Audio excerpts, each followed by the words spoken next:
Igwa kitang power interruption schedule ngunyan, March 9, Wednesday, 8 a.m. to 5 p.m. Pero this is Ligao Substation. Ligaw Ang substation. apektado ay Feeder 1, Paspas Sectional Coverage Area. Tapos the whole municipality of Pio Duran.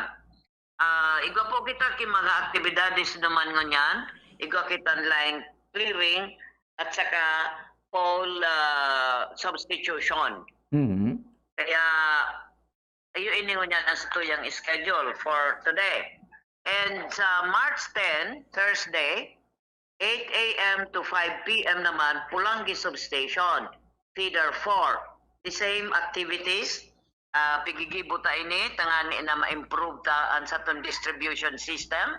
And preparasyon man ini kung ano naman ang medyo maraot na panahon na umabot sa tuya. And then March 11, Biyernes, 8 a.m. to 5 p.m., Pulangi Substation, Feeder 2. Ang apektado kay ni parehong activities. So, di parang kaining mga taga-Pulangi na apektado sa Feeder 2 na ang sendang scheduled brownout is 8 a.m. to 5 p.m. And then, March 12 sa Sabado, 8 a.m. to 5 p.m., Tabaco Substation, Feeder 1, Feeder 4, and Feeder 5. Activity the same. Pole replacement and line clearing.